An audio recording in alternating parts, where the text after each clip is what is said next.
Hi, everybody. I think I know everybody, but my name's Eric. Today I'm really looking forward to what we have to discuss. I think we have a pretty interesting way to go about it. You know, we had some conversations come up this week about student retainment, setting up your summer programs, how to do social media marketing. And I really was meditating deeply on it and kind of taking a deep look at it. And kind of came with, I think, will be kind of an interesting flow for us to chat today and to hear what you guys have to say. Would anyone like to just kind of jump in and say a quick introduction or something? What's been going on before we take this thing off? Rob, you want to say hi? Tell us what you're doing. Okay. So a lot of what I think about in terms of growing my business right now is in the context of raising 3 young kids. My wife and I are kind of clawing out of the long, dark tunnel of sleep deprivation and being really overwhelmed. And I'm juggling 2 main businesses right now, my private lessons, and then I am also developing my website, heartwoodguitar.com, into a membership site, you know, like a site where people go to learn guitar and pay a monthly or yearly fee. And so, just an example of like where we are right now with the family and with the business is we just decided yesterday to hire cleaning help because I realized that I was spending more time washing dishes. I've got like a bad back and stuff, and the kids hate it when I'm washing dishes when they want to play with me. And so I'm like, why am I doing this and taking time away from this much more high leverage work that I want to be doing? So that was a big step forward for my family, my business, is deciding to invest in hiring some help so that I can spend more time growing the business. So everybody, and this is, Rob, who's been doing this forever. He's probably, I'd say it's pretty safe to say you're one of the most successful people anywhere doing this. So where you are right now and what you're streamlining is awesome, and what you need to do. And it's exactly what I wanted to start the day talking about, which was this whole list of topics we had to talk about this week. I think can start in 3 kind of areas. Starting out with what kind of business we're doing. And so Rob was specifically talking about 2 types of things, right? He's got a relationship-centered business, and this is kind of my central focus for the day, which is when I talk to everybody every day about how they're running their businesses. And there's really 2 different kinds of ways we can look at it. And most people talk about transactional business, right? Which is, I'm building a course to sell online to buy this much to create revenue. Or I'm going to sell this thing, or I'm going to, open up this, coffee stand or whatever. We are the lesson side or the student side or the teaching side of what we do. It just occurred to me the other day, it's a relationship business, right? Which is why Rob is so good at it, which is why all you guys are so good at it that do this and that do it well. And in the context of talking about retaining students and keeping students on your book and how valuable it is to not lose students, to have them show up, to have your clients stay with you over time, everything hinges on that relationship, right? And that's something that I think Rob cracked a long, long time ago, right? Which he was able to understand this fact that you're building a relationship. People are going to share your name because of that relationship you've built. And I think we go down this pathway of talking about referrals and word of mouth. And this goes into everything we talk about today, which is we want to talk about social media. We want to talk about retaining students. And I wanted to bring it right back to this idea of creating 2 worlds, which is the transactional side of business, right? And the relationship side, and moving to that relationship side. Because once you nail the relationship side, you can charge what Rob charges for lessons, right? Because that's the foundation of what he's built on. And everyone else that's not doing it, they're either just not there yet, haven't explored it, or they haven't made that focus of what Rob's done really natural. So I want to talk about that idea today of how we foster this relationship element of the business and owning the narrative. Right? Because the things that I'm seeing the most, I spent most of last week on the phone talking to customers, talking to people that were wanting to organize their business. I just spent all day, every day on the phone, and it was awesome. And I kept thinking, wow, this is really complicated. Like, wow, you're majorly underpriced, or wow, what's your intention, right? And so relationships versus transactions, owning your narrative and keeping it simple, right? What we offer, keeping that simple for our clients, and how we offer that, and then putting that into, okay, what's the reason people aren't showing up? Because I think that retaining clients has been something we really wanted to, I've heard over and over this week. And for some people, it's not a problem. And I think, again, that all goes back to how they've built a relationship up, what they focus on in that time with their clients, which is setting that intention, just like we do before a meeting like this, is let's set the intention of, wow, how can we help everybody out, right? What can we ask Rob or share from Andy's school or hear about Mike's adventures that can help everybody else? And I think if you go into every appointment you have or every client interaction, from the time you meet them until their entire tenure with you, setting that intention of like, wow, how can I help this person? Your retention problem will solve itself. And I want to talk about retention really quickly because I know I was looking at my retention numbers after just seeing some other conversations, and truthfully, I don't really ever lose any students unless they go to college, move away. But over the course of, and I had to pare my studio back, but most of my students have an average life with me of like 3 to 7 years. I don't really know exactly what goes, and I have some ideas, but I wanted to ask you guys if anybody wanted to just kind of jump in and talk about their experience with keeping customers, retaining them, if they're having an issue losing them, or anything about that. You want to jump in, Rob, since you're here and you don't have much time? Boy, Eric, I appreciate all the nice things you said about me, and I don't want to monopolize the meeting. Maybe I could just share one thing that I did over the holiday that I hadn't done in quite a while, because I've been feeling so overwhelmed with being a parent and running a business at the same time in recent years. But it kind of highlighted for me why I think part of the reason why I've had low attrition in my business. I think the average time that my students have been with me is around 10 years. Either the student has been with me or I've been working with the family for that long. And there are a lot of factors that go into this. I'm lucky to, live in Seattle, where people, like some of the people I work for, have so much money that like they'll never quit because they can't afford it. But there's something that I did when I was still like kind of really growing my private teaching business that I think was really worth a lot. And it kind of symbolized for me the way I approached lessons. And that was over the holidays, I think it was like a full day at my sister's place in Davis, where we were visiting. I holed up in her room.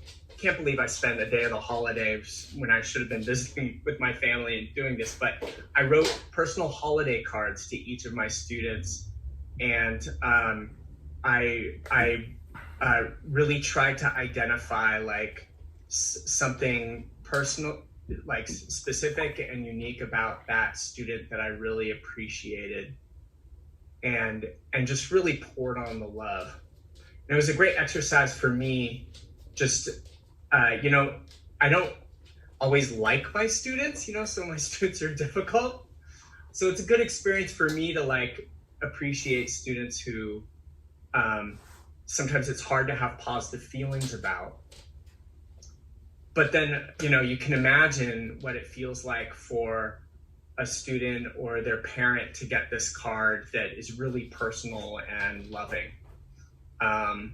And so I really feel like those holiday cards set the tone for my relationship with my students back in like 2006, 2007, when I was starting to work with some of these students who I still work with today.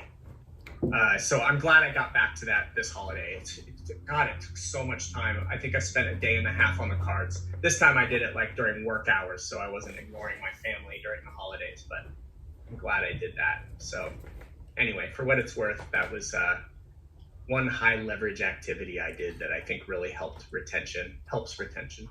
Yeah, and thank you for sharing that. And I think that whole idea, as you start shifting aside to the intention and the energy you bring to it, it really, I mean, 10 years is a really long time to have a customer, especially charging what you charge, right? So every customer you have is really important and warrants that kind of love you put into it. And I think, did anybody, Angie, did you have something you wanted to say?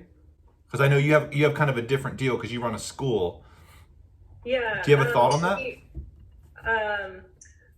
Yeah, I do have a couple thoughts on that. We've been starting to try to track our retention better in the last year or so.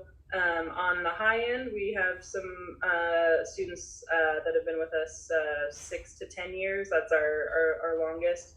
And on the average, we're about 2 to 3 years. We tend to have a good retention, except in summer, which I guess is why we're chatting today. So this year we're trying something totally different because we've noticed that people, they'll always say, we want to take a break in the summer, we'll see you in the fall. And we say, oh, we can't hold your spot, but really we're lying because no one wants to take it in the summer anyway. We'll take anyone back. But no one comes back. We've only had, I think in all of our students, we've had a couple hundred students, we've only had 2 people ever come back, because I think once they understand the time commitment that goes into actually making progress, it becomes too daunting. So now we're in the no one can ever leave ever mindset. And we actually tell people that, no one, you think you'll take a break, but it becomes too real or something. So we decided to try to take summer completely out of the equation this year. And so we switched to, I think some of you know that we do kind of seasons in our school. So people sign up for a longer session. So this year we're doing full semesters. So we're doing an 18-week spring and an 18-week fall. And then if you pay by the year, which is usually a pretty popular program in our school, they get a summer mini session for free. So it's a 3-week summer check-in. That's how that works. And they also get like 20% off their tuition if they pay by the year. So we said that our seasonal folks that don't pay by the year, they don't have to commit to the summer to keep going in the fall, because it's a mini session. And to be honest, we are kind of looking forward to a break. So we just thought we'd fly that, see how it went. People can opt in for the summer if they want. And just by us saying that summers were optional, even for the people that paid by the year this year, it made them say, oh, then we're definitely doing next year. Because for some reason saying that they didn't have to do it even though they were paying for it. It's not free if you're paying for it, right? Because we're saying you get a free summer session if you pay by the year. Everyone was like, oh yeah, sign me up for that. We definitely want that. We're probably traveling, so we probably won't use it, but yeah, sign me up. So we had our annual program almost double this year. That's awesome. I know. So over half of our studios up front for the year. And then we, by pushing out our next enrollment, we were worried about that. Like, we can't sign people up until next August. Oh God, like, how are we gonna navigate this and like, know if we can fill it or see how that works? So we decided to just take people's deposits and stuff as they sign up for a wait list, because traditionally when we've done wait lists, people will say, yeah, we want it. And then when it comes time, they're like, oh, I don't know. So we did like an online form where it takes a deposit and everything. So we already have, I think 6 people that have paid a deposit for August. So we were worried, we won't be selling as much and won't have as many opportunities to fill people in. But so far it's worked really great, and we already have people all lined up. So I'll get back to you next year and let you know how the whole summer thing actually goes. But way to test something new, though. That's really cool. And this kind of goes back to what we were wanting to discuss today, which is kind of really controlling your narrative, which is what you're doing. You're saying, hey, this is what we're doing this summer. We need time with our kids. We do offer this 3-week check-in. That's you just being in charge of what you're offering, keeping it super simple. And maybe, if cash flow is an issue and you wanted to offer some summer programs for schools, those are killer, and now's the time to market them, right? I do those a lot of times during the summer. I won't even teach privates. I'll teach 2 camps a day where I'll do like 2 bands, right? One in the morning, one in the afternoon. have each one do a show Friday afternoon, right? And I can see 20 kids in a week, double the money I'd normally make teaching, give them a ton of value, have a great time doing it, also teach them how to barbecue something. That's always fun. Right. Do a little show for their parents, and then have that push towards a show in the fall, right? So even if kids are like, they're really looking forward to having this big party, having this thing where everybody comes together for the guitar barbecue, and it's in their mind in the summer, and there's something they're looking forward to when they get back to school. Because going back to school, once you have kids, it's such a big thing. Like it shakes things up where like at the end of this vacation, I was like, oh my gosh, can I really have my kid do basketball, capoeira, soccer? Can I really handle all this right now? As a parent, it's daunting. So it's great to overlap what we can provide and the good vibes we can create and offer them to keep them stoked. So Right. And that a lot of our students are adults. Most of our students are adults. So we're trying to keep the summer really light, and we do these sip and strum classes, where we go to a tasting room or something. And we're thinking in the summer, we won't even do our regular classes in our studio. We'll just lean into the sip and strum, and we can sell tickets to those, see some new people, just try to keep it light and fun. People can invite their friends. the majority of your students are adults? Yeah, over half. I think we're about 65% adults now. Wow, I have not heard that from any school I have talked to out of the hundreds I've talked to. That's amazing. Yeah, it's a different mindset for sure. Was People that are always was that your goal? Yeah, that's our goal. We love adults. They're awesome. Huh. Interesting. Yeah. I didn't know that. We say our three favorite students are Pam, Brenda, and Judy. And 50-somethings that their kids are old enough that they can go do the thing that they wanted to do, which is apparently play the mandolin. That's hot right now. Wow, the Boise mandolin, as they call it. That's awesome. Yeah. So you guys don't really have a need for summer camp offerings so much. No, we have actually a really amazing local rock school. And when we first started, I was like, oh God, rock school, we'll never be able to compete with them, because they're like an institution here. They're even a nonprofit. So at first I was just so intimidated, but now we're like, oh no, they do such a great job that we just send folks to them. The minute someone says, my 5-year-old wants to play guitar, I'm like, I know, just the place. Killer. Yeah, we've been trying to play our strengths. Eric, I have a question. Let's have a question. It's a perfect time for it. What's going on?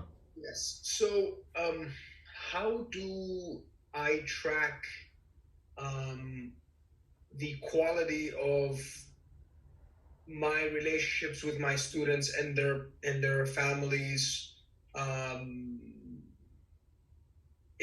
Because I'd like to think. Well, I know that I have a great relationship with all my students, the adults and the kids and their families. But how do I actually quantify that and see what I can do better?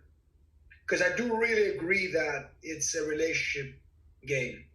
Absolutely, yeah. Because I think it's just you're obviously really good at that. That's your angle, is being really open and kind and caring about your students. And again, we can go and buy a how to play guitar package from something online, a 10-week course or a book. But there's two things about having someone in real life. One is you're a guide, you're a mentor, you're a coach, you're an inspiration. And the other is that you're also making their learning more effective, right? I will learn faster if I'm studying with an expert than I will by teaching myself. And I love teaching myself too. But there's two pieces to it. One is somewhat transactional in that, you're going to learn faster if you study with me, right? So the way that I would see it as kind of a metric is really the fact that this is a quality of life that we're choosing to teach music or to help people educate themselves or to make people physically better.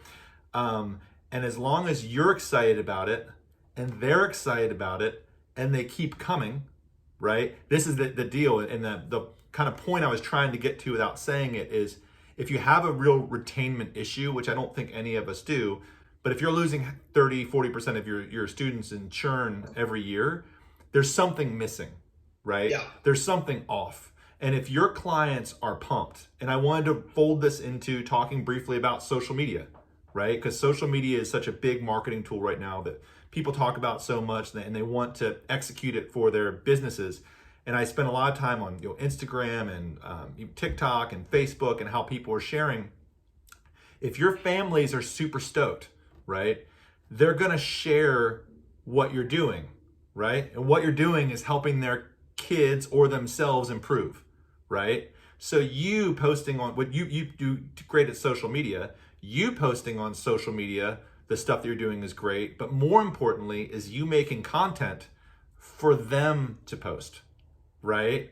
And then because that's going out to their community that's also geographically located, right? So me posting videos of my students playing or me teaching them is cool, but it's not the same thing as one of my students' family being like, oh my gosh, look what my kid did with Branner this year, right? This is the recital. Look at him sitting there supporting her. I wish Rob does these big professionally recorded recitals that are just magnificent. And his students all post them everywhere, right? And that becomes this content that, again, always goes back to you're controlling the narrative, starting out with the intention of being awesome, really helping your clients love what they're doing, knowing that they could learn it somewhere else, but you're providing more than just like, this isn't just guitar, this is like life, it's community, it's friendship, and it's a skill that you're learning faster. So, seeing it as a metric is, I would basically say, how's the health of your business, right? And not just like what rate you're setting or what you're charging, but like, are people staying? Are people excited? Are you excited, right? Are you at a point where you're just phoning it in and you're burned out? Or are you feeling really good about setting the intention of helping each client you see? So that's a great question, Mike. I gotta say that this book that you recommended, The Savvy Music Teacher, have you read it, Angie? Yeah, actually, that's how Eric and I met. I read that book, and then I saw they did a conference, and so Eric and I were at the same conference. This book is like, I kind of just started it. I'm taking my time with it, really going over it. Like the first chapter, I went over the chapter like 10 times already. Just the first chapter before I haven't gotten to the second. But I'm like, wow, like this is valuable stuff. Yeah, David's awesome. Resources list in the back too of different books. I think it's in the back, but they're scattered throughout. I read that book thinking that I would never make any money, running a music studio. I actually had just finished my master's degree and a yoga teaching certification, and then I saw that book came out, and I was like, well, I'll give it a shot. Changed the whole course of my life. So from there, I read that, and then the Dynamic Studio is a reference in there as well. And so I saw that was listed in there. I ordered it like next day shipping. I was in an urgent brainstorming, mindset at that point. I read the introduction to the Dynamic Studio, and that's where I came up with that we had to have these group jam sessions called Hootenannies, and that we needed to go to longer term commitments. And so from there, I didn't even read the rest of the book. I came back and finished it, but I just brainstormed out basically our whole business model that we're running on now, and we've been running on for 4 years. So I check out that book too. Eric, I got one more question. Then I'll have you. Can you share some advice on getting referrals from your current students? Sure. Yeah, and if anybody else wants to share this too, feel free to jump in. Because let me just say that I as far as retention's gone, I don't have any issues, but referrals are very low for me right now. I have been very low. I totally went self-employed, running my guitar studio since last October, so a little over a year. Yeah. Got it. You know what? I know that a really interesting topic that's coming up in marketing circles right now, everywhere, is the idea of dinner table topics, right? Meaning, how can you be a dinner table topic, right? And a dinner table topic, when you have, that is hard to say, a dinner, maybe better. How am I going to change a dinner party topic, right? Dinner party talk. And I really like this, which is how when your clients are entertaining or they're in a place where they're speaking with their friends or they're feeling comfortable, because inauthentic referrals are just lame, right? It's not how, and we're, as a humankind, we are getting inundated with things that aren't real, with something that really got to me this week on a really profound level is, and I studied a lot, is kind of the state of modern music, right? And also how musicians generate their income. But right now, the best way for artists to make money, and Rolling Stone had an article this week on it, were the top 10 brand collaborations for 2019. Number one was Post Malone and Crocs, right? So it's like their artists are going to brands, and brands are paying artists to sling their stuff, which is such a kind of, there's a true inauthenticity to it, right? And with certain exceptions, there's not. Nike nails it, right? Nike nails that brand relationship. But with us, an inauthentic referral system is not going to work. And so the reality is, I think referrals these days come organically over time by being as awesome as you can, right? And so by focusing on, and even giving the parents something to talk about, like when you do those performances with kids, right? Sharing those, giving them the content, and be like, hey, I made this video of your kid and I performing. I thought it turned out really cool. Give that to them. Give them something they can talk about. And maybe that's a topic for another session or another discussion, is what can we do to give parents something to talk about? Because most of my referrals these days come from, oh, hey, I was over at David Rothrock's house and, we were just talking about, Paul being home from college and how much you helped him get into school or whatever. It's stuff that I had no intention of causing a referral, but it was over time, the community starts mentioning you. Yeah, actually, as I was asking you that question, I was thinking, the answer is like, just make the students more excited, give more value, create more experiences. Yeah. So I think, everything you've said, plus everything that's been said before that, is the answer to the question. Yeah. On that too, if you do wind up checking out the Dynamic Studio, it's all about kind of finding your thing. Like, I will certainly. What's your niche? I know that that's kind of overused in just an entrepreneurial sense, but truly, any student can go online. We, find a teacher, Skype with anyone, around the world. We curate a list of YouTube videos that we share with all of our students, and it's like most of the time we're just regurgitating stuff that we've seen online, but people come to us for a very specific reason. And for us, it's like, I think that they feel like we're accessible, like we're really friendly with how we present information. So we get a lot of people that would be too scared to seek it out on their own, or they don't think they can do it. So we get a lot of the more timid folks, but also we get folks that already know how to play, sometimes better than we do, and they're looking to engage in this community experience. So that's somehow those two things work really well for us. But anyway, the Dynamic Studio really helped me figure out kind of what are people going to talk about at the dinner table, because they don't want to talk about how awesome I am. They want to talk about this experience that they're having, that we're creating for them. So it's not necessarily we've tried different things, doing more challenges or doing more winning more gift cards, and adding more things, like you get this bonus class, and now we're going to do this different theme where we all focus on stuff. And I thought that was how we were adding value, but really by honing in on the exact thing that we're good at and getting rid of all the other stuff that I hear on all these different challenge pages, we have to do our October music challenge or whatever. It's like we got rid of all of that stuff and focus on the thing that people like the best about their experience with us. So I would just do some heavy self-reflection and read the Dynamic Studio and see what people like the most about you and what comes up the most. If you have any Facebook or Google reviews, what are people mentioning, and then lean into that. Wow. Angie, you really got it together. Seriously. Okay. Wow. It's trial and error. It's trial and error. You can learn from my mistakes. Yeah, can I reiterate something Angie said that I just kind of rocked me there? Is you identified a subset of who you're serving so succinctly, and when you said it, I was like, boom. And it's people that are middle-aged, that are timid to learn a new skill, that have always wanted to. And so that's like wish fulfillment. Like this has been on my bucket list, and we're like, we're here. You can actually do it. You didn't miss the boat.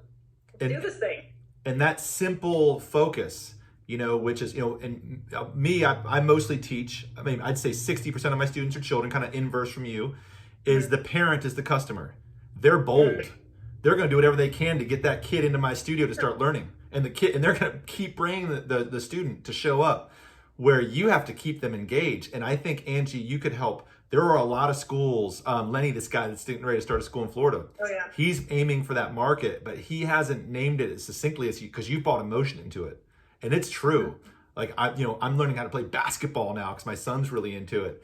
And I want to coach, but I don't know how to play it yet. So I'm teaching myself how to play. And that process, it's scary. And so when I get into a situation that makes it comfortable, I'm amped and I love to learn. And so I think if nothing else from today, that is an absolutely awesome concept, moment, slice, tidbit, is identifying that one sentence descriptor of what you're doing and who you're doing it for.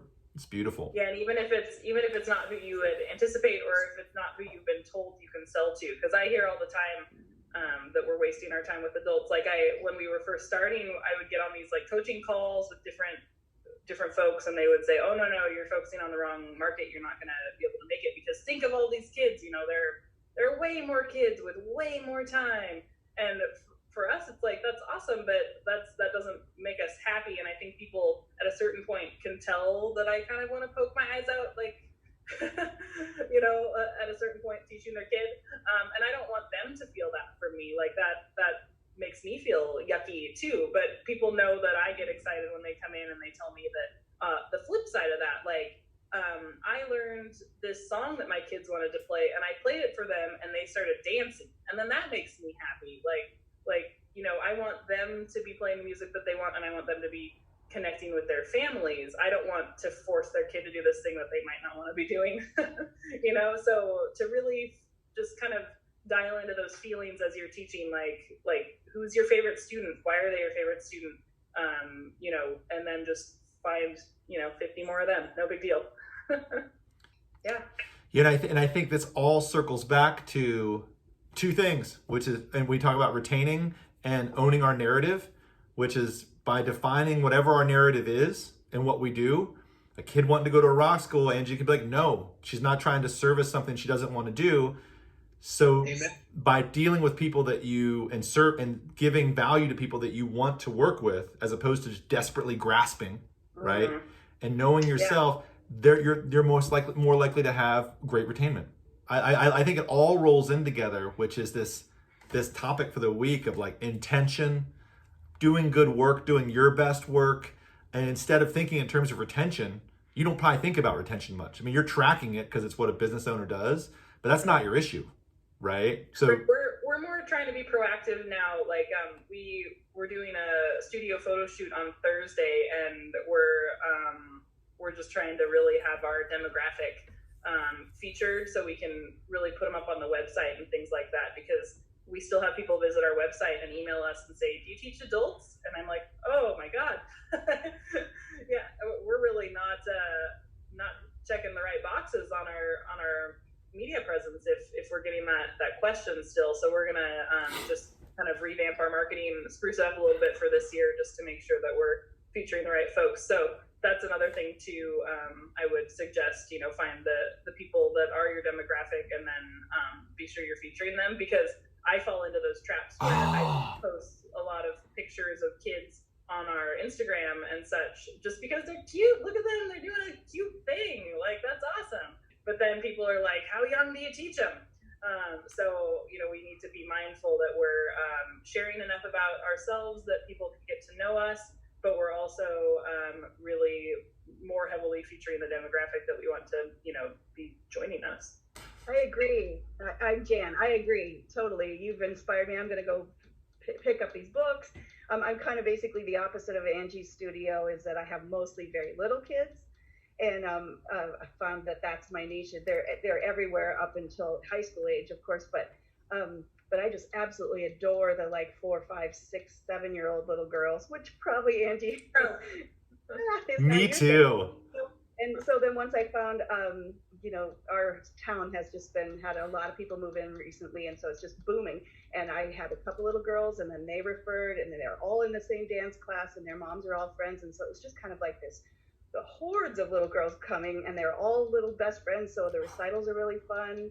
Awesome. They just can't, share what they're doing when they go to each other's houses for parties and stuff. So that's just been really fun for me this past few years. It's just explosion of tiny little girls. And I have some boys too, but by and large it's little girls between the age of like 5 and 9.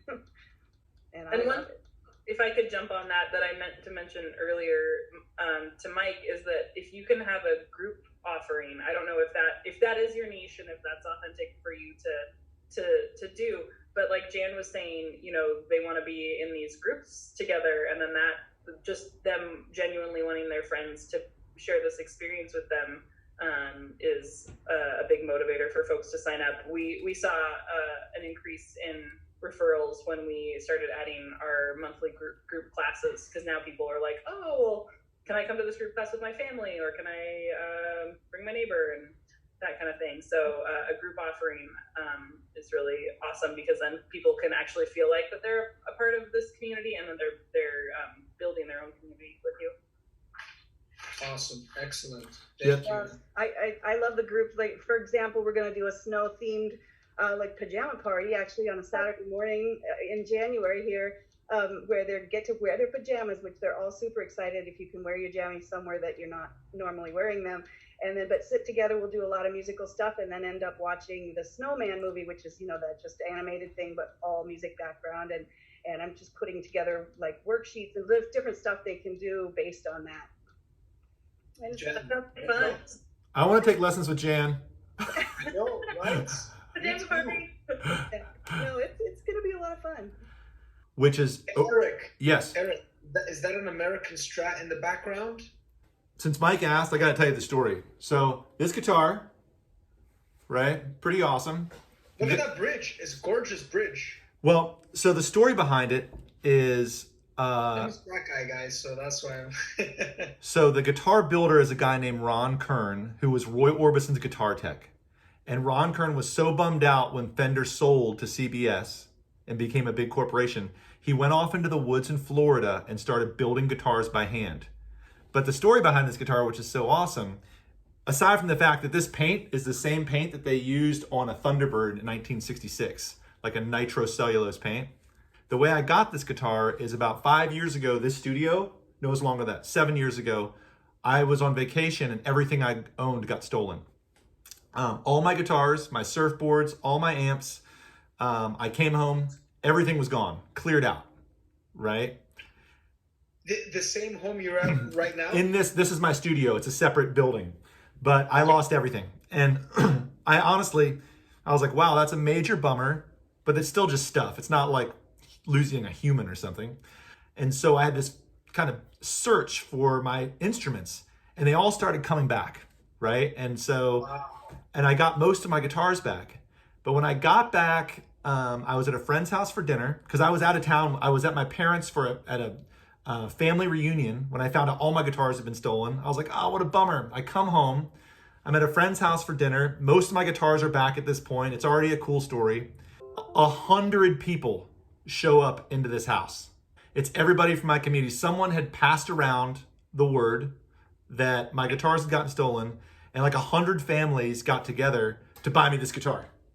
And they gave it to me in like a Texas style check. I still have it. It's like this big check.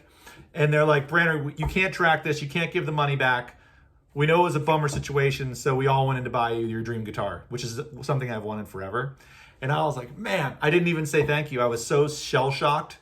My wife had to make a statement for me. And anyway, and I knew that I just had to kind of go with it. So I started a program at a local high school to give free guitar lessons for a year to pay the thing off, which was awesome. So it set off a cool chain reaction of good events. So that's the Ron Kern story. Wow. Speechless. Yeah, pretty cool. Yeah, this is awesome. Does anybody else have any questions or farewells before we say peace out for the day? This was awesome. I guess I have a question. I don't know if it's anything big, but I know that you have a wait list, Eric, and this is probably a Rob question too. I'll hit him up another time. But how do you manage your wait list? And I know I struggle. Like I want genuinely to teach more people, but I can't right now, so I always feel like guilty. But like, how do you address it when you like talk to people, and how do you like, is it a formalized thing that you have a wait list, and how do you anticipate kind of when you're going to get people in? Like when we say like a 2-year wait list, like how do you really know? You don't know. You know what? Okay. My angle is this: is like if my wait list is too big, I need to adjust my pricing at some point, right? And I haven't been great about doing that lately. Rob's really good about it, right? I think he raised his rates like $20 per lesson between his last 2 new students he got. He just sent me an email about that. So that's one thing. But when I talk to a customer or a new person that's like wanting to get in, I'm always like, look, if it's a great fit, if we're super vibing, I try to make it happen, and I let them know, right? That I'm like, I'll do everything I can to get you in, whether it's through a cancellation. You know, I have openings in my schedule where people can go into my public booking link and look for cancellations or something like that just to get them in the door. And I tell them the universe usually works itself out, right? And even if I have a waiting list, I still meet with students and their families, and I try to refer them to somebody that I think is awesome, right? So, which I know a lot of the teachers here in Seattle. So if I meet with somebody, I think, oh, you'd be a perfect fit for Brian Monroney, you know, which, you know, he's lives close, he's an amazing player, he's a great teacher, killer for adults. So I try to see it that way. And with those 2 fundamentals in mind, like if you have a long waiting list, you're due for a rate increase, because that's the only way to pare down your waiting list if you're awesome. Sure. We did just do a rate increase for August, so everyone that's starting in August will start at the new rate. Right. But I do have to say, when I met you at the Savvy conference, we were like, I just met you. We were walking out to someone's car. We were catching a ride somewhere. And you told me, like, you were the one that said, you were my Rob Hampton. You told me that I had to double my rates. And I was like, that guy's crazy. He just, like, I just met him like 2 seconds ago. And I think at the time you said you were in Seattle charging, I think $120 an hour. And I was like, how is that even possible? And now I'm the person that's always like, sounds like your rates are too low. So yeah, we're all catching up as far as a community of business owners. Everybody's kind of a little, you know, in general needs to, if nothing more than for marketing, right? Yeah. Is to just. But thank you though. It was. You're so welcome. An uncomfortable but pivotal moment in my in my studio building. Killer. Well, thank you. Hey everybody, this was awesome. It's always so good to see everybody. I'll be back. I'm flying out of town tomorrow, but I'll be back next Wednesday for the meetup. So in between now and then, if you have any questions or things you want to talk about or ideas, I've got a list of them here that I think Where are you going to be, Eric? I'm going to visit my mom for her birthday tomorrow. Oh. Yeah, she's in Virginia. Virginia. Yeah. So I'm just gonna go spend a couple days rocking on the porch of the log cabin with my parents, you know. That's what's Have up. fun. Yeah, thanks so much. So I will see you guys next Wednesday. Thank you so much for being here. This was killer. Thank you, Eric. Have a great day. We'll get it edited up and post this soon too. Thanks guys. Bye-bye.